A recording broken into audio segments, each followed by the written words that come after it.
Shalom, apa kabar saudara dan keluarga, hamba-hamba Tuhan dan juga seluruh warga GBI, BPD, Jateng dan DIY. Saya Pendeta Tony dari bidang pembinaan keluarga. Hari ini saya akan menuju ke kota Semarang. Saudara, apa yang akan saya dapatkan di sana adalah sesuatu yang sangat memberkati. Saya akan mendengar kisah yang luar biasa dari seorang hamba Tuhan yang diberkati Tuhan karena dia diberkati dengan seorang anak yang hari ini sukses. Nah, karena saya nggak pelit, saya ingin berbagi juga dengan saudara supaya cerita itu bukan hanya memberkati saya, tetapi memberkati saudara semua. Mari kita menuju Semarang sama-sama, ikuti perjalanan saya. Tuhan Yesus memberkati.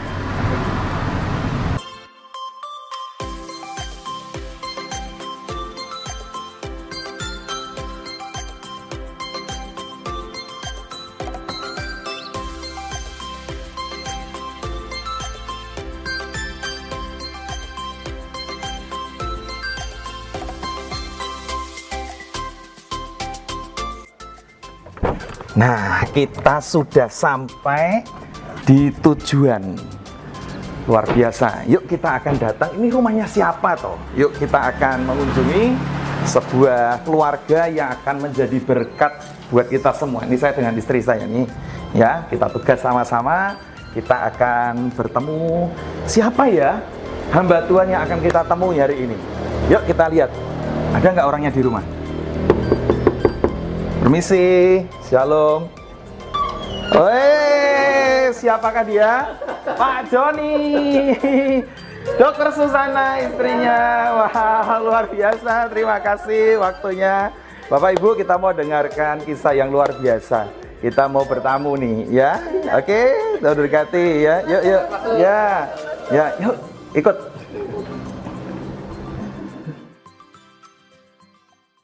Haleluya, akhirnya ketemu juga dengan hamba Tuhan yang tadi saya janjikan. Saudara, hari ini saya sudah bersama dengan Bapak Pendeta, terkenalnya Pak Joni ya, tapi nama lengkapnya Bapak nanti bisa diperkenalkan sendiri ya. Tapi orang menyebutnya Pak Joni. Beliau adalah seorang gembala sidang dan dia punya istri Dokter Susana yang nanti akan perkenalan. Beliau memberkati untuk BPD, GBI, Jateng dan DIY. Nah, puji Tuhan, hari ini mari kita akan berkenalan dengan mereka. Monggo Pak, silahkan dan Ibu bisa memperkenalkan diri. Mulai dari Bapak. Shalom, saya Sutarjo Indriono, tapi lebih terkenalnya panggilannya Joni. Kalau justru panggil Sutarjo Indriono, orang pada bingung. Orang taunya saya namanya Joni. Saya di GBI Banyumanik, cabang dari GBI Gajah Mada Semarang. Saya pelayanan di Perwil sebagai Pelmas, di BPD sebagai bendahara Pelmas di bawah pimpinan daripada Ketua Pelmasnya Pak Petrus Gunawan. Terima kasih. Ya, puji Tuhan. Jadi hamba Tuhan dan pejabat juga ya. Dan beliau punya istri Dokter Susana yang boleh Bu memperkenalkan diri. Ya. Shalom Bapak Ibu semua. Saya Dokter Susana. Dalam hal ini saya juga sebagai mewakili kepengurusan PDGBI yang saya sebagai ketuanya untuk di Jateng DIY. Seperti itu. Gitu ya. Ya. Mungkin bagi yang belum tahu, PDGBI itu adalah Persekutuan Dokter gitu ya Bu ya. Ya, Persekutuan Dokter GBI. GBI, Jateng dan DIY. Jadi beliau adalah ketuanya. Jadi beliau dalam masa-masa pandemi seperti ini, saran-sarannya, tips-tipsnya bagi kesehatan sangat-sangat kita perlukan ya. Mari nanti kita akan tunggu juga tips-tips dari beliau dalam kesehatan secara khusus. Baik, inilah perkenalan dari mereka.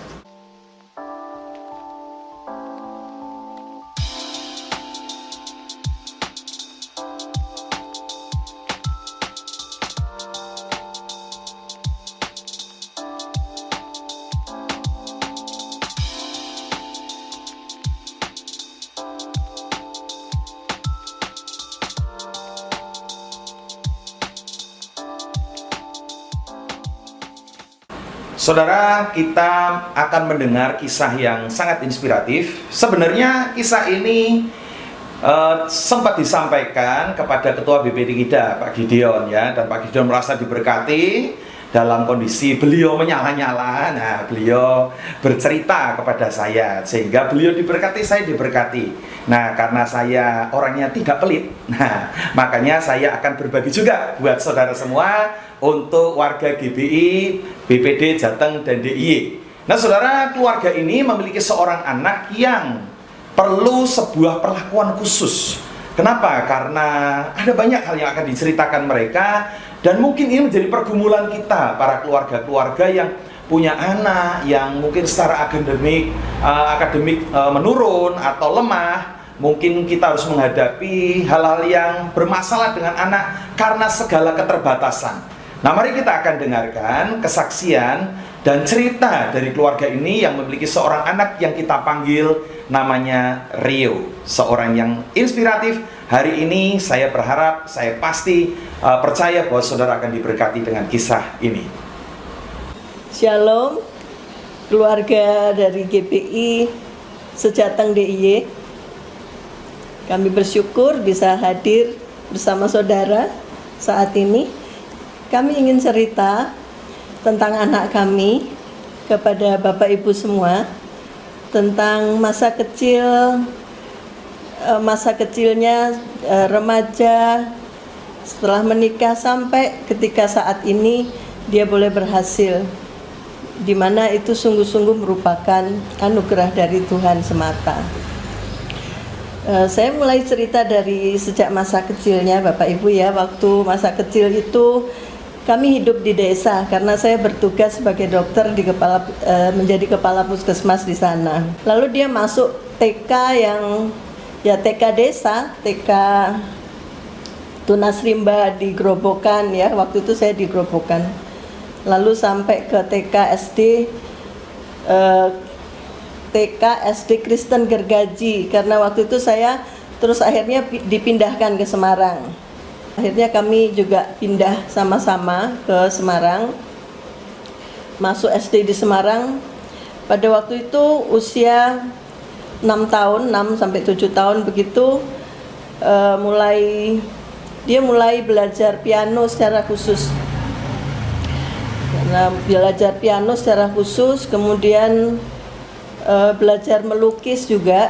Dari usia 7 tahun gitu dia belajar melukis, dan dia bagus karena kami waktu itu belajar di Kokpo. Kalau tahu itu Kokpo itu ahli lukis ya di kota Semarang yang cukup terkenal waktu itu, dan dia mengenali bakat seni dari Rio ini. Jadi anak kami ini dipuji beliaunya.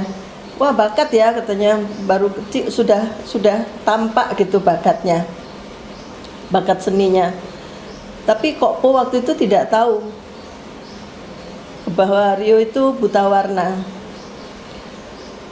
Disuruh ambil warna merah, diambil warna lain, tapi ya tidak ketahuan. Jadi sampai dia cukup besar dan akhirnya sudah nggak les lagi karena waktu itu banyak kegiatan lain kami. Mulai SD umur 7,5 tahun karena harus mengulang TK-nya. Karena waktu itu Rio belum bisa baca, di desa itu belum bisa baca anak-anak. Jadi akhirnya harus mengulang TK sampai usia 7,5 tahun baru masuk SD. Remaja ini mulai umur 10 tahun.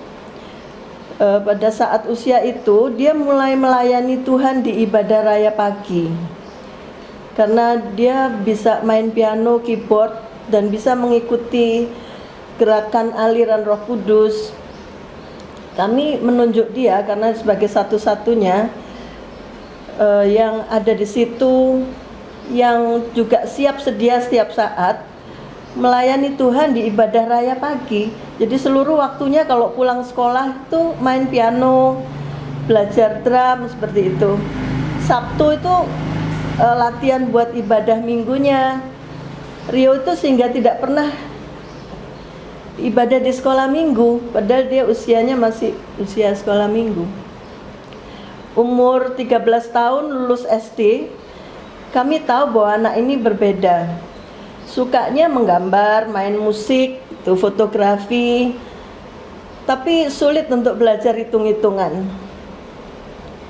Pada masa itu kami sering pergi ibadah praise and worship karena pada zaman itu, pada waktu itu lagi sedang marak-maraknya praise and worship. Jadi kemana-mana kami ajak dia pergi untuk lihat. Dan kalau misalnya ada altar call, anak kami ini senang sekali ke depan dan didoakan oleh hamba-hamba Tuhan itu. Sejak usia SD memakai kacamata -2. Tapi suatu hari kacamatanya itu jatuh dan pecah. Waktu diperiksa ternyata matanya itu udah sembuh. Tidak perlu lagi pakai kacamata. Ketika naik ke SMP Yohanes Semarang, nah ini mulai kesulitan di pelajaran khususnya matematik, fisika dan sejenisnya. Kami sering dipanggil guru supaya anak lebih rajin belajar. Namun setiap terima raport, waktu mesti kami itu harus ditegur oleh gurunya. Mesti les privat lah anak ibu gitu ya, karena nilai merahnya tuh banyak sekali. Sampai suatu saat waktu harus naik ke kelas 2 SMP, jadi naik-naikan dari kelas 1 ke kelas 2, Rio itu tinggal kelas. Biasanya orang kalau anaknya nggak naik tentu bersedih hati gitu ya, terus mungkin memarahi anaknya gitu.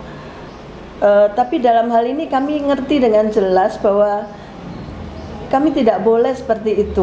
Kami pestain ketidaklulusannya ini, kami buat pesta. Kami undang pendeta, kami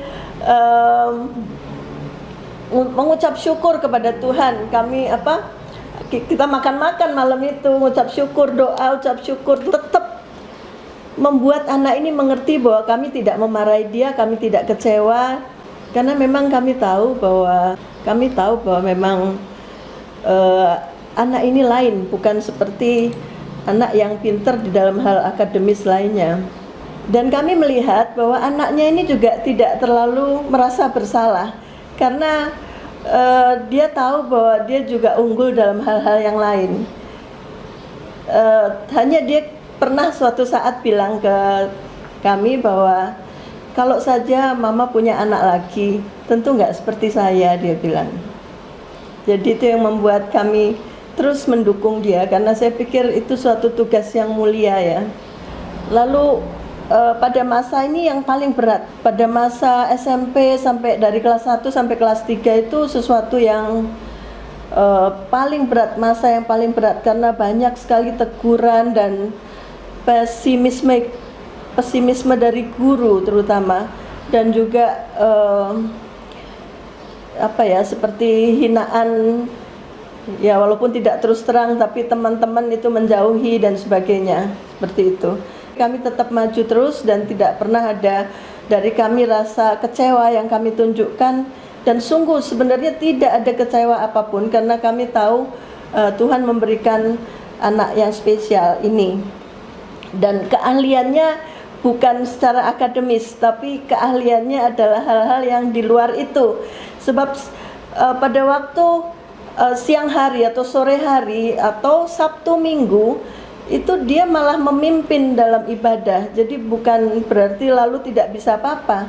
Anak-anak seperti ini kita harus, menurut kami itu kita harus mencari sampai kita mendapatkan. Sebenarnya Tuhan pasti akan memberikan gift buat anak ini, bakat yang kita harus gali. Kita gali terus sampai ketemu.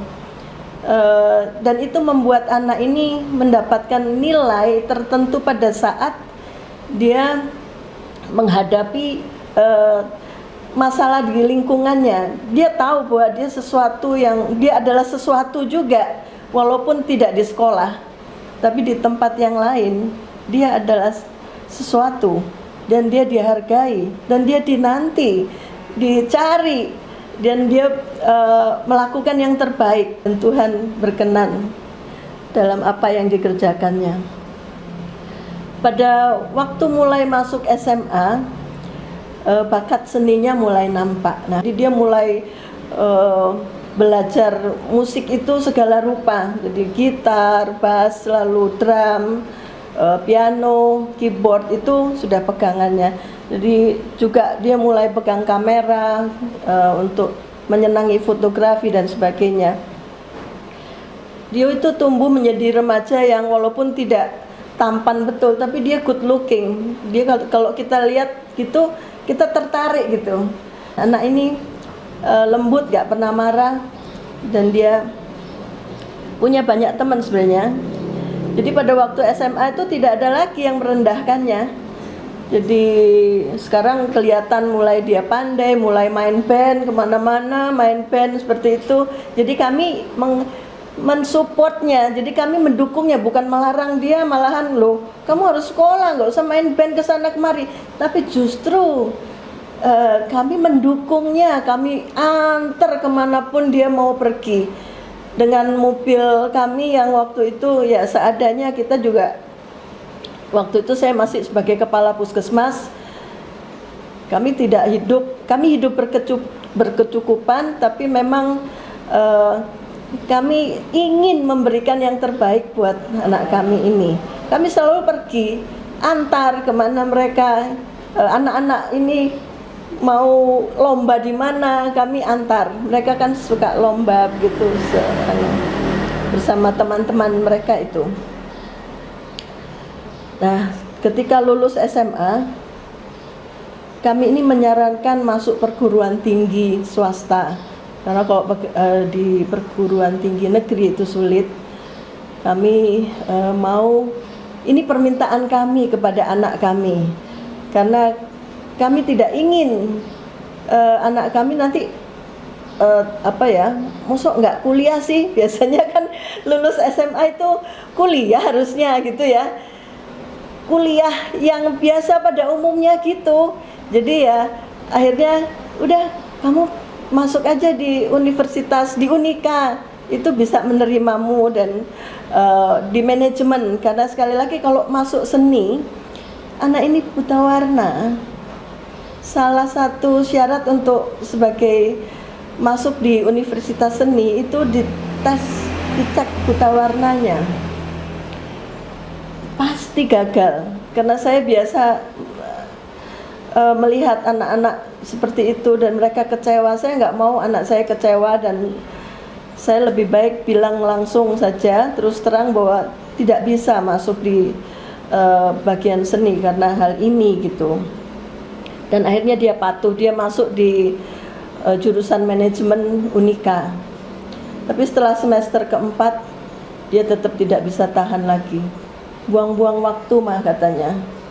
Karena memang dia tidak tertarik sama sekali, dan gurunya sendiri, dosennya waktu itu bilang sudah selesai semester 3 mau ke semester 4 gitu, dosennya udah tahu persis, waduh nak, kamu bukan di sini jurusannya, kamu ini salah jurusan kayaknya. Jadi dosennya itu memberikan itu buat kami konfirmasi. Saya tahu, waduh, ini memang nggak di sini tempatnya. Anak itu pun bilang, ma kayaknya aku harus keluar karena aku buang-buang waktu kayak gini. Oke, kita sepakat keluar, nggak apa-apa.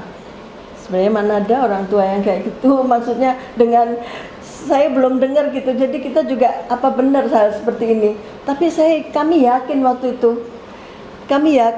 waktu itu bahwa iya, kami akan sudah cut saja, kamu pergi ke Jakarta untuk mungkin sesuatu yang bisa dipelajari di sana seperti fotografer. Karena dia anak ini waktu kuliah duduk paling belakang, bawa kamera, mainin kamera di belakang, dosennya nggak didengerin. Jadi dosen dan kami semua mungkin dengan dia dilatih fotografer yang benar, dia akan menjadi sesuatu yang ya luar biasa gitu ya untuk pendidikannya. Akhirnya kami antar juga ke Jakarta. Di Jakarta itu dia masuk di The Loop Institute yang waktu itu cukup terkenal di Jakarta. Selama 1 tahun dia belajar di situ, diterima, lalu belajar di situ tuh 1 tahun dia sudah mahir sekali. Dan langsung dia magang di situ, dia jadi guru ngajar yang muridnya itu dokter, insinyur gitu ya, yang ikut-ikut di situ. Dia belajar mandiri waktu di Jakarta sambil bekerja begitu, naik motor kemana-mana untuk ambil foto malam-malam gitu ya, kadang-kadang jatuh, kehujanan, sampai laptopnya basah dan nyaris beberapa kali kecopetan, karena sendirian malam-malam ya. Tapi Bapak Ibu, di satu hal di dalam sendirian di Jakarta ini, kami bisa mengamati cara dia berpikir, mengamati bagaimana dia pembantu rumah tangganya. Saya tanya sama pembantu rumah tangga kosnya itu, di tempat kosnya itu, "Ibu, bagaimana Rio sehari-harinya?" Dia suka nyuruh-nyuruh Ibu enggak? Pembantu rumah tangga tuh bilang, "Oh enggak, ini anak sopan sekali. Kalau minta apa-apa selalu bilang dengan baik, selalu minta tolong, bilang tolong," seperti itu. Kemudian kami melihat bagaimana caranya dia bergaul, bagaimana dia memperlakukan teman-temannya, dan saya rasa kami boleh sepakat bahwa dia bisa dipercaya lebih lagi dari hal ini. Tidak lama setelah itu kami juga dalam ibadah, kami itu melihat bahwa ada hamba Tuhan yang tidak kenal Rio sama sekali, tidak kenal anak kami sama sekali. Dia waktu itu khotbah di tempat kami. Dia katakan bahwa anak kami ini akan keluar negeri, akan pergi dan tinggal di luar negeri. Dia akan belajar ke luar negeri. Memang tidak disebutkan di mana, tapi dikatakan ini pasti keluar negeri karena dia dia dengar Tuhan bicara seperti itu. Padahal hamba Tuhan ini nggak kenal sama Rio, nggak tahu gitu ya. Karena Rio waktu itu masih di Jakarta, dia belum ketemu sama sekali. Jadi waktu itu kami sepakat lah untuk oke, Tuhan kalau memang itu yang diizinkan dan ditentukan baginya, tentu kami akan mengirim dia ke luar negeri. Mengatur keuangannya gitu ya, mengatur keuangannya, kemudian bagaimana dia memperlakukan luar negeri itu bukan suatu hal yang mudah kan ya. Perlu banyak hal yang dipersiapkan. Setelah pulang dari Jakarta, sempat ingin kuliah di jurusan komunikasi Undip. Ya, mencoba untuk kuliah di sana. Namun tidak lolos tes. Kami melihat dia kecewa sekali, air matanya mengalir begitu ya. Anak ini memang nggak pernah marah, nggak pernah menunjukkan sesuatu agitasi yang seperti apa, tapi dia air matanya kami lihat mengalir. Mungkin dia kecewa sekali karena kesempatan terakhir untuk bisa kuliah di Indonesia itu pupus sudah. Akhirnya tiba juga waktunya Rio harus tes privat bahasa les privat bahasa selama 6 bulan. Bahasa Jerman, bahasa Inggris, tes TOEFL dan lain-lain gitu ya. Semua dia kerjakan sendiri. Kami mendukung dalam doa karena ada firman Tuhan yang selalu menguatkan kami dari Yesaya 61 ayat 9 itu. Dan juga dana kami berikan karena dana ini sungguh semuanya dicukupkan Tuhan. Pada awal tahun 2012 persiapan pergi ke Jerman. Singkat cerita, di Jerman itu lulus tes masuk universitas dan kuliah di Institute of Design Hamburg. Karena waktu itu sebenarnya ketika seseorang mendaftar untuk masuk universitas, tidak ditanya lagi dia buta warna atau tidak, ya tidak ditanya hal itu, hanya disuruh membuat portfolio tentang apa yang dikerjakannya, lalu diuji oleh 2 orang profesor dari universitas itu. Harus berbicara dan dalam bahasa Jerman yang lancar dan harus menjawab semua pertanyaan-pertanyaan dari dosen itu. Kalau lulus, ya lulus. Langsung pada saat itu anak kami lulus di 2 universitas, Dia boleh masuk di 2 universitas dan disuruh memilih masuk yang mana, seperti itu. Akhirnya dia memilih, akhirnya dia boleh, singkat cerita dia kuliah juga di Institute of Design itu, di jurusan brand packaging. Jadi ada jurusan tertentu brand packaging namanya.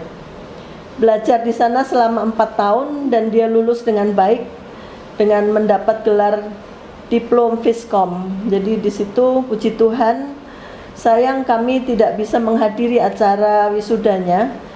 Hanya dia ditemani Rani waktu itu, istrinya, yang saat itu sudah menyandang gelar PA Bachelor of Science. Jadi ini ekonom dari Humboldt Universitat Berlin. Istrinya itu udah lulus duluan, jadi membimbing, seakan-akan dia membimbing anak kami ini untuk terus kuliah. Dia menguatkan dan memberikan supportnya. Ya, anak kami menikah duluan, jadi belum lulus sudah menikah. Berani amat sebenarnya. Belum apa-apa, istrinya sudah, sebenarnya istrinya udah lulus duluan, udah ekonom duluan, sudah lama bekerja. Anak kami belum apa-apa. Tapi sekali lagi semua ini karena berkat Tuhan. Nah, kita sudah mendengar sesuatu yang luar biasa, Bu, ya. Jadi sesuatu yang wow, saya rasa tidak semua orang bisa menghadapi semuanya itu, ya. Jadi membayangkan saja mungkin kita rasanya berat. Beberapa orang sebagai gembala, saya juga sering menerima konseling seseorang yang menceritakan tentang pergumulan hidup mereka, tentang anak-anak, tentang parenting. Nah, bagaimana mungkin secara khusus apa sih yang Ibu rasakan? Pergumulan apa buat Bapak dan Ibu ketika harus menghadapi Rio dengan kondisi seperti ini, mengalami sesuatu bahkan di lingkungan atau di sekolah?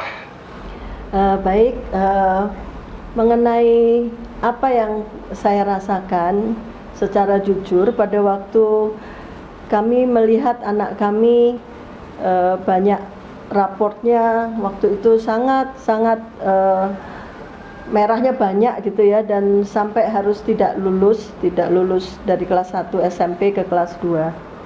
Padahal waktu itu pada saat yang sama perawat-perawat di bawah saya kebetulan waktu itu kepala puskesmas, bidan-bidan di bawah saya, anak-anaknya semua pinter-pinter, lulus ujian, juara, dapat hadiah dari wali kota, dapat hadiah dari mana-mana, dan padahal anak kami sendiri saat ini tidak naik kelas. Saya jujur katakan bahwa waktu itu saya sadar betul, saya nggak malu bener. Saya benar-benar nggak malu. Saya tahu Tuhan tidak salah memberikan anak kami ini. Kami tahu ada sesuatu yang lain yang mungkin waktu itu saya tidak tahu. Saya cuma bertanya-tanya, memang ini mau dibawa kemana sebenarnya. Tapi saya waktu itu memang dikatakan oleh saya, ini kan teman-teman yang sebagian ngerti, ibu gimana anaknya ibu gitu ya, sudah lulus. Oh ya sudah, saya bilang gitu aja. Kemudian bagaimana kelanjutannya saya tidak akan ngomong, saya tidak akan menunjukkan dan memancing persoalan sehingga dia tanya lebih lanjut kan. Walaupun mereka akhirnya tahu, tapi sebenarnya semua itu menjadi keberhati-hatian saya untuk ke depan. Saya akan melihat bagaimana anak ini tumbuh, dan saya akan menemukan bagaimana cara akan menjawabnya lebih lanjut lagi kalau dalam hal ini ditanyakan ke saya. Jadi memang sesuatu itu pada waktu itu saya tidak bisa jawab, Pak. Saya tidak bisa jawab. Saya tahu jawabnya itu baru sekarang. Kalau saya secara pribadi hampir sama dengan kesaksian daripada istri saya, cuma saya lebih percaya lagi bahwa Tuhan pasti punya rencana spesial buat anak kami Rio itu. Walaupun kami tidak tahu rencananya apa, tapi saya secara pribadi tahu Tuhan pasti sediakan yang terbaik buat Rio. Makanya doa saya untuk dia jadikan berkat bagi bangsa-bangsa, walaupun saya lihat keadaannya dia tidak naik kelas, tetap saya panjatkan jadikan dia berkat bagi bangsa-bangsa. Karena saya tahu percaya sungguh Tuhan pasti punya rencana indah buat Rio. Seperti anak panah di tangan pahlawan, saya adalah pahlawannya yang harus mengarahkan dia harus kemana gitu. Apa yang saya ingin, mungkin kita semua ingin dengar adalah, kalau boleh saya menyebutkan ini adalah masa-masa lembah kekelaman. Mungkin adalah masa-masa yang berat, masa-masa sulit yang harus kita hadapi. Apa yang menjadi sebuah kekuatan pernyataan Tuhan secara khusus buat Bapak dan Ibu menghadapi kondisi seperti ini? Apa kira-kira melalui mungkin pujian, melalui syair, sebuah lagu, atau mungkin sebuah ayat yang dikuatkan, atau mungkin sebuah pernyataan dari seorang hamba Tuhan, atau apapun, mungkin Bapak atau Ibu bisa cerita masing-masing tentang hal ini. Mungkin saya bacakan dulu ayat yang sungguh menguatkan kami, yang mengarahkan, yang menuntun kami untuk juga nantinya akan mengarahkan anak kami. Di Yesaya 61 ayat yang ke-9. Di sini dikatakan keturunan mereka akan dikenal di antara bangsa-bangsa dan anak cucu mereka di tengah-tengah suku-suku bangsa. Semua orang yang melihat mereka akan mengakui bahwa mereka adalah keturunan yang telah diberkati Tuhan. Jadi firman ini menjadi kekuatan bagi kami karena bicara secara khusus. Dan itu menjadi seruan doa kami pada saat kami berdoa untuk anak-anak. Walaupun waktu itu kami nggak ngerti dia akan pergi juga, kami hanya berbicara karena ada dorongan saja. Kami nggak tahu, dananya juga nggak ada. Kami juga nggak ngerti apa anak ini mau keluar negeri seperti itu. Bisa, karena ini kan sesuatu yang perlu kekuatan atau keberanian khusus. Kalau secara pribadi, setiap malam sebelum tidur saya gerakan Tuhan di dalam bukan secara audible, tapi di dalam hati ada dorongan, doakan anakmu, berkati dia untuk menjadi berkat bagi bangsa-bangsa. Sejak itu hampir setiap malam kalau saya mau tidur, sebelum tidur saya pasti doanya Tuhan jadikan Rio berkat bagi bangsa-bangsa. Cuman itu, Pak. Baik, terima kasih. Ini waktu Rio dalam kondisi seperti itu, bagaimana dia akan menceritakan, dia ingin menceritakan segala sesuatu yang dia alami itu kepada orang lain. Dan saya mengambil kesempatan itu, saya tidak mau kehilangan kesempatan yang sangat berharga itu, karena sangat mulia sekali kalau kita bisa menolong anak kita sendiri untuk survive. Jadi saya mengambil waktu khusus untuk anak ini, untuk dia bisa curhat ke saya. Bagaimana caranya dia supaya tidak curhat keluar. Dia harus percaya sama kami orang tuanya.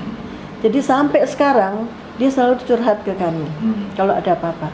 Jadi itu menjadi suatu hubungan itu membuat dia percaya bahwa kami ini sangat memperhatikan dan mengasihinya, dan otomatis di dalamnya dia selalu memberikan sebuah yang saran-saran yang kadang-kadang menurut kita kok seperti itu, tapi kita jangan sampai dalam hal ini meremehkan saran itu. Ini akan memutus rantai kepercayaannya. Seperti misalnya kalau waktu itu dia mau ke Jerman, kami tidak ada dana, kami kan hitung-hitungan, Pak. Kami hitung-hitungan, menulis, menghitung, bapaknya juga menghitung. Lalu dia datang, dia bilang, kalau mama, kalau niat, dia bilang sama papa ya, kalau papa niat nyekolahin ke luar negeri, nggak usah hitung-hitungan, Tuhan nanti yang beresin gitu. Akhirnya oh ya, kita diingatkan.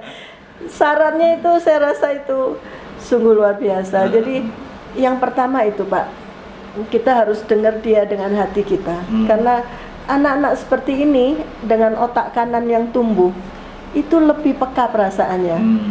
Kita kalau lihat dia, harus bicara dengan dia, kita harus berdekatan, tidak bisa sambil lalu.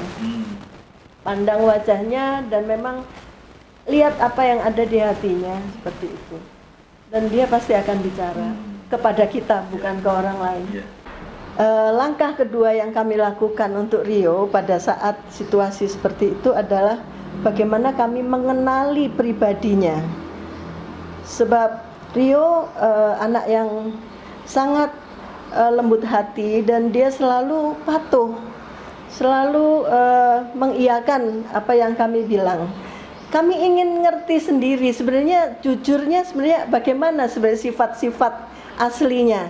Kalau dia di luar, tidak di depan kami. Kalau di depan kami dia ramah, baik. Tapi kalau sama orang lain, dia sebagai anak tunggal tentu yang katanya anak tunggal itu egois, mau menang sendiri, kasar dan sebagainya. Kami ingin melihat apakah benar begitu. Oleh karena itu khusus untuk Rio ini, kami melepaskan dia ke Jakarta untuk melihat mengamati secara teliti bagaimana caranya dia memegang keuangan misalnya. Kita lihat, kita kasih uang sekian, sisanya berapa, dia lapor tidak, seperti itu. Lalu saya tanya, selalu saya ingin lihat juga bagaimana perlakuannya terhadap staf, orang yang lebih rendah daripada dia, orang-orang yang bawahannya, yang orang-orang yang menjadi pesuruh seperti itu. Ternyata mereka semua, oh ini enggak, ini ternyata Rio ternyata kalau menyuruh saya dia selalu minta tolong Bu, tolong saya diambilkan ini, tolong dibersihkan ini dan sebagainya. Jadi saya tahu, oh ini ternyata sifatnya yang nanti akan sangat berguna untuk kalau dia pergi. Lalu bagaimana dia bergaul dengan teman-teman, caranya dia mengatasi sebuah persoalan yang intim misalnya, atau sesuatu yang pelik, bagaimana dia disuruh bekerja, waktu itu disuruh bekerja tanpa dibayar padahal tadinya dijanjikan dibayar. Tapi karena ini untuk kamu kan belum pengalaman, walaupun saya janji, saya toh mengingkari ya nggak apa-apa gitu ya. Jadi tidak dibayar akhirnya, dan saya lihat bagaimana sifatnya kalau disakiti misalnya seperti itu. Bagaimana, apakah dia dendam, membalas dan sebagainya. Ternyata tidak. Saya pikir semuanya itu oke, dia lolos. Jadi khusus untuk kasus Rio ini, saya sudah kenal pribadi yang sekiranya saya yakin dia bisa dipercaya lebih lagi. Saya rasa begitu. Kalau saya secara pribadi, ya hampir sama sih, sama dengan istri saya. Cuman yang saya lihat pada waktu dia SMP itu dia sudah sering membuat komik sendiri. Walaupun buku pelajarannya itu dicampur dengan gambar-gambar, dia membuat komik.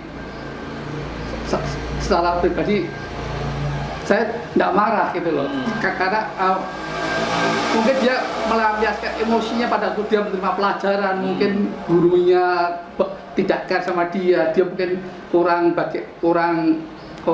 respon, daripada dia emosionalnya di luar kendali yang membuat kekacauan, dia gambar di buku pelajarannya.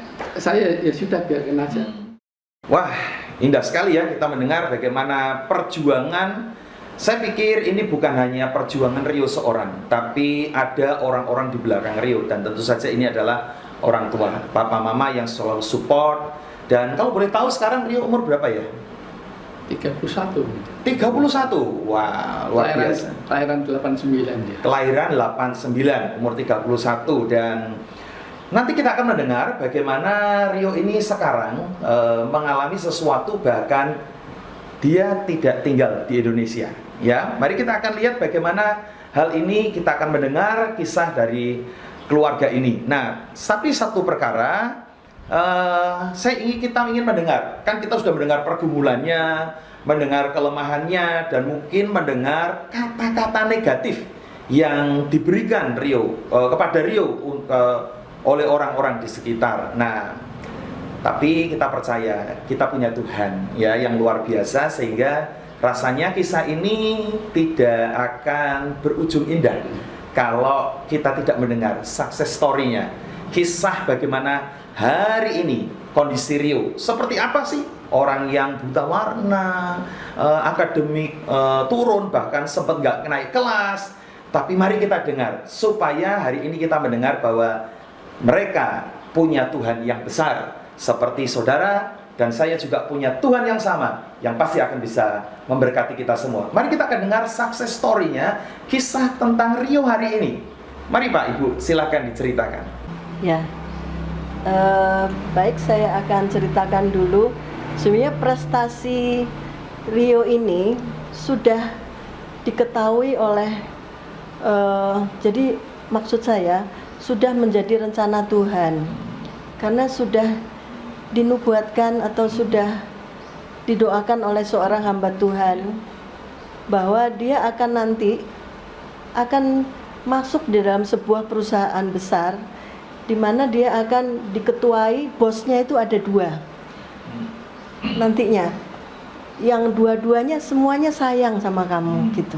Jadi waktu itu Rio baru mulai ada di Jerman, jadi dia bekerja di satu perusahaan di Hamburg, tapi belum di perusahaan itu.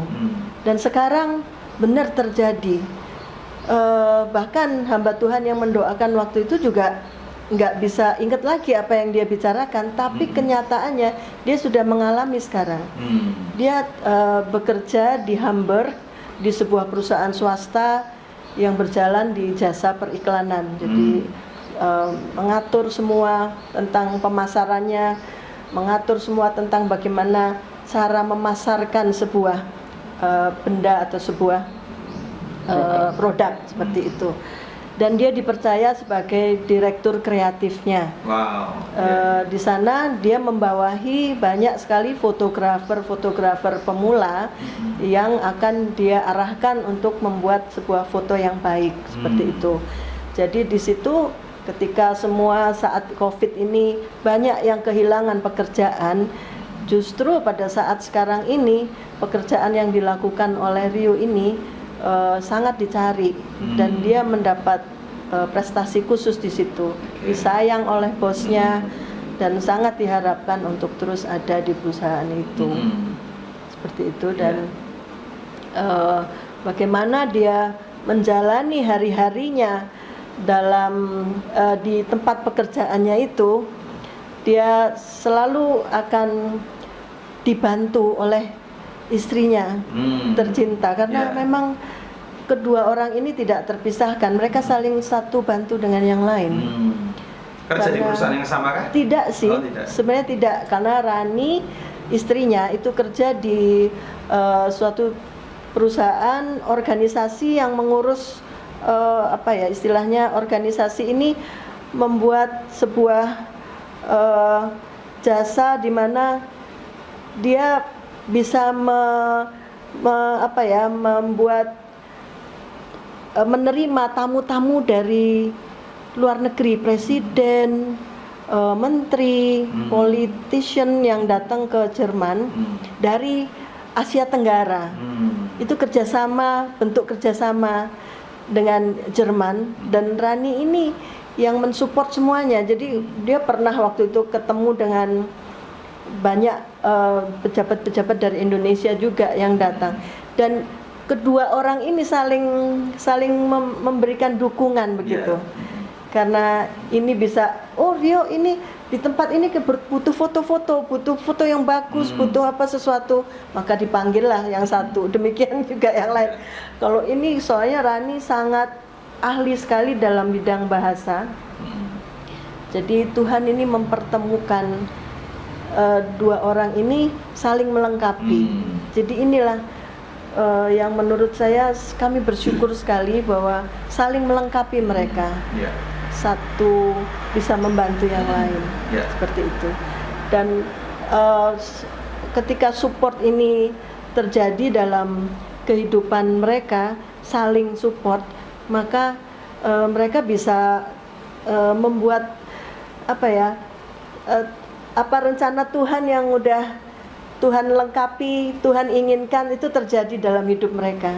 Dan kita lihat sekarang. Dan memang bukan suatu hal yang kebetulan, maksud saya, bukan suatu hal yang ini semua sudah ada di dalam rencana Tuhan, saya yakin sekali. Saya menyimpulkan satu hal di sini. Masih ada harapan. Saudara yang mendengarkan hari ini, kita mendengar kisah yang mulai dengan begitu berat, mendidik anak dengan perlakuan khusus, tekanan, bahkan mungkin harus menghadapi omongan-omongan negatif. Tapi puji Tuhan, kita mendapatkan kisah yang berakhir dengan indah. Tuhan membuat segala sesuatu indah pada waktunya. Dan hari ini kita sudah mendengarkan itu. Nah, saya percaya ini menjadi berkat buat kita. Tapi mari kita akan minta tips mereka secara pribadi buat kita semua. Jika kita harus menghadapi situasi yang sama, kita punya anak dalam kondisi seperti ini, bagaimana kita harus bersikap? Tentu saja kita punya kondisi yang berbeda-beda, tetapi keluarga ini akan berbagi tips untuk kita semua, bagaimana kita mengatasi semua itu, bagaimana kita keluar dari masalah itu, dan bagaimana kita bisa mengangkat anak-anak yang Tuhan percayakan kepada kita. Baik, mari kita akan mendengar tips dari mereka untuk saudara tentunya. Mari Bu. Ya, mungkin saya dulu. Yang pertama, untuk apa yang kami lakukan apabila anak Bapak Ibu merasa jatuh dalam hal tertentu, khususnya dalam hal akademis, kita harus support, dampingi dan hargai anak tersebut pada waktu dia jatuh itu, pada waktu dia seperti yang kami lakukan pada waktu itu, kami membuat pesta, kami membuat syukuran, kami membuat suatu penghargaan justru pada saat dia jatuh. Ini membuktikan bahwa kita selalu memberikan kasih tanpa syarat. Seperti itu. Lalu yang kedua, kita hargai kalau dia curhat. Anak ini sesuatu yang lain. Jadi kalau dia curhat, mungkin curhatnya beda gitu dengan anak-anak. Kita jangan marahi dia, jangan mencela dia, jangan mencemooh dia, jangan mentertawakan dia atau membanding-bandingkan dengan anak-anak lain yang pandai dalam hal akademis. Lalu kita harus tanamkan arti sukses yang sebenarnya. Jadi dunia ini mengira sukses itu kaya raya, mobil mewah, rumah mewah. Tapi kami memberikan arti sukses yang lain. Harus sukses di dalam Tuhan dulu. Dengar kata Tuhan, melangkah dengan iman. Tidak perlu yang lain-lain. Semua nanti akan Tuhan sediakan. Lalu gali bakat anak-anak. Ini sangat penting. Kadang orang tua lupa menggali bakat. Bakat ini pasti Tuhan punya untuk seseorang anak. Talenta ya Bu ya? Ya, katakanlah talenta seperti itu. Pasti Tuhan kasih. Kita mencari, kalau belum ketemu, cari sampai ketemu. Lalu ini yang mungkin kita perlu dekat dengan Tuhan. Sebagai yang memiliki anak-anak yang spesial ini, kita harus pertama kita mengandalkan Tuhan untuk biaya menyekolahkan yang terbaik. Jadi saya pikir kita harus memberikan anak ini, mensupport dia dengan dana biaya untuk sekolah di tempat yang terbaik. Saya percaya setiap anak itu memiliki berkatnya sendiri dari Tuhan. Jadi kita tidak boleh orang tua bilang, aduh papa mama nggak punya uang. Ini sangat melemahkan anak, khususnya anak yang punya perasaan halus seperti ini. Kita harus mengerti bahwa Tuhan juga lebih ngerti lagi, dan Dia sudah menyediakan segala sesuatu untuk memberkati anak ini. Tuhan tidak pernah menciptakan anak itu bodoh, anak itu kekurangan. Dia ciptakan untuk satu tujuannya, dan dia pasti ahli di dalam tujuan yang Tuhan sudah ciptakan itu. Pasti Tuhan beri biayanya. Nggak mungkin Tuhan ciptakan dia untuk sebuah keahlian, untuk sebuah tujuan. Tuhan nggak koordinir semuanya. Tentu tidak mungkin. Biaya pasti dia sediakan. mungkin tidak perlu keluar negeri, Yeah. tapi pasti Tuhan sediakan. Hmm.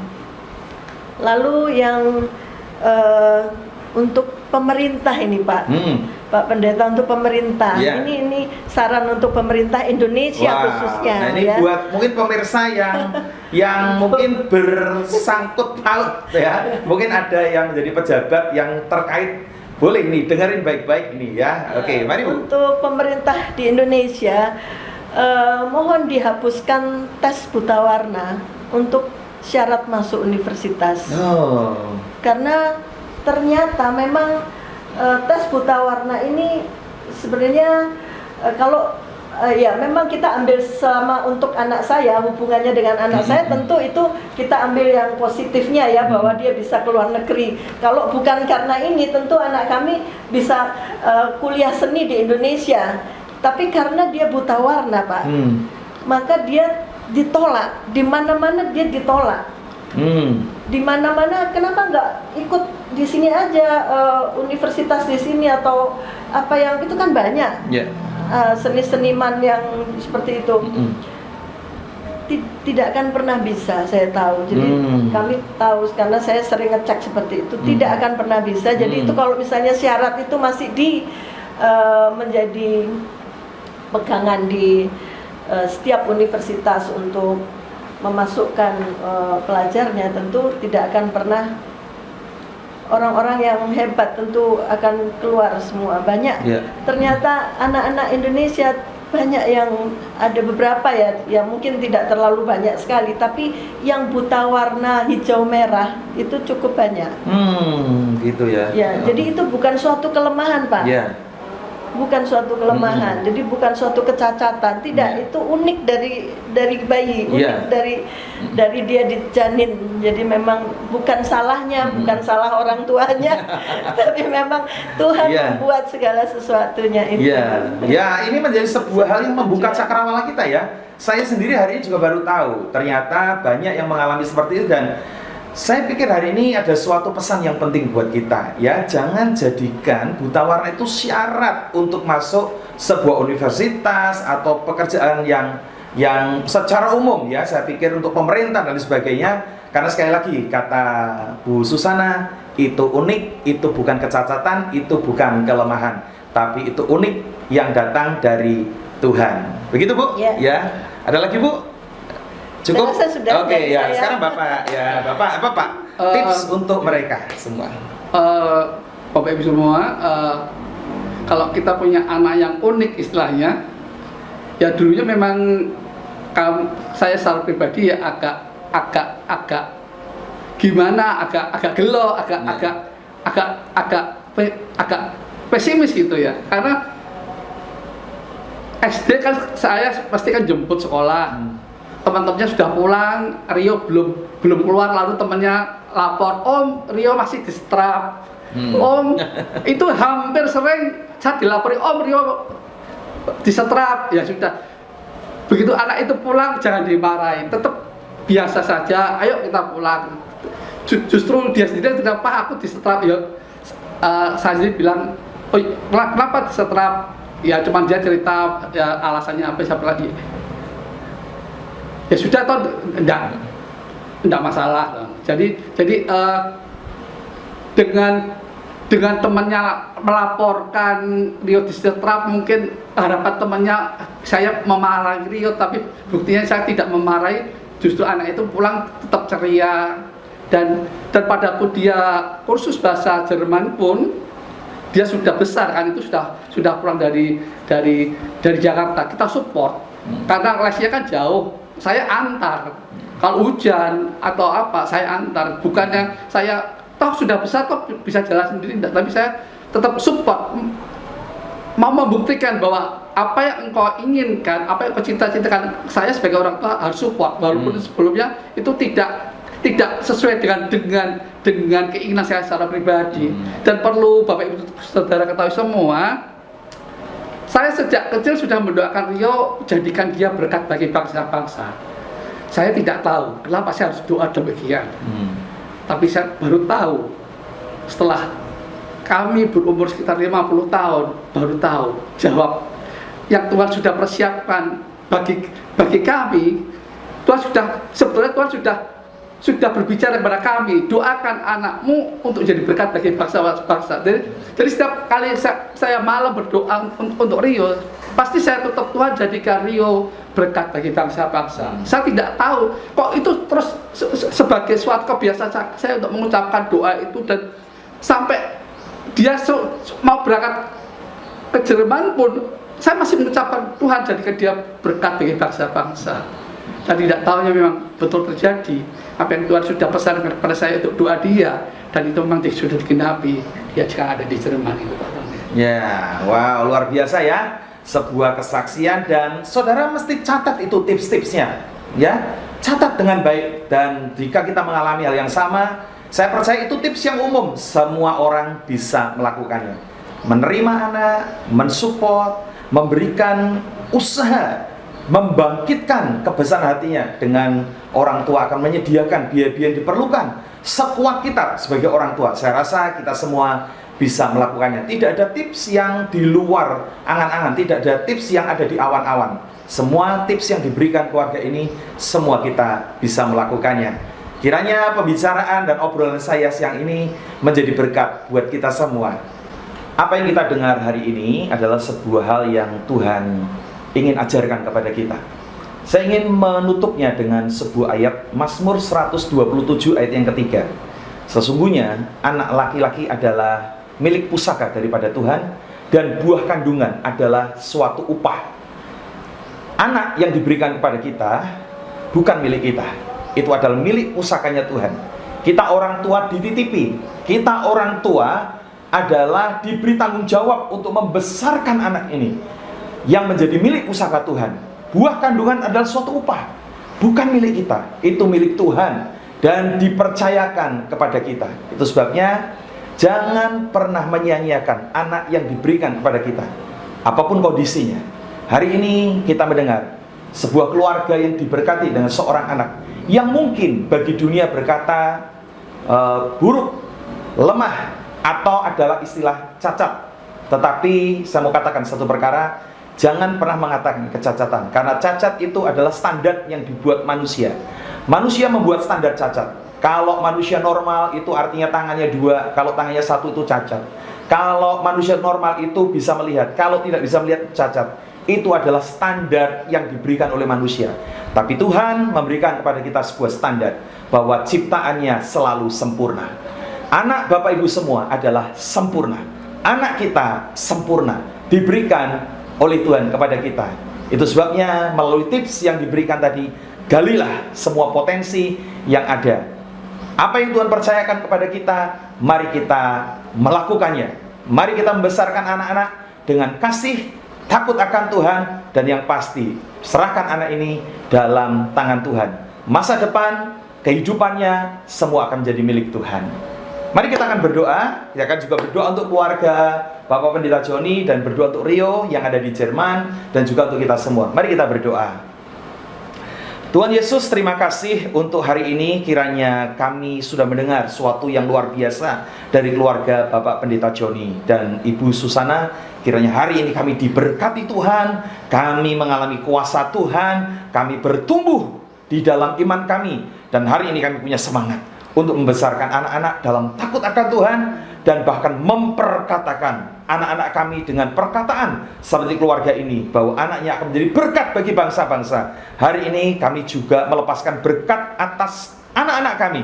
Mereka akan menjadi berkat atas lingkungan. Mereka diberkati menjadi berkat, dan bahkan mereka akan sukses menjadi kebanggaan keluarga, kebanggaan gereja, bahkan kebanggaan Tuhan. Secara khusus kami mendoakan untuk keluarga Bapak Pendeta Joni, untuk Dr. Susana, kiranya Tuhan memberkati keluarga ini. Mereka akan melayani Tuhan sebagai sebuah kehidupan di mana mereka berterima kasih atas semua anugerah yang Tuhan berikan. Dan kami berdoa untuk kesehatan mereka, pelayanan mereka, mampukan mereka terus mengalami kuasa Tuhan dan mengalami mujizat daripada Tuhan. Kami juga mendoakan untuk anak inspirasional ini, Rio, yang ada di Jerman bersama dengan istri dan anaknya. Kami berdoa kiranya tangan Tuhan menjamah sebagai orang tua.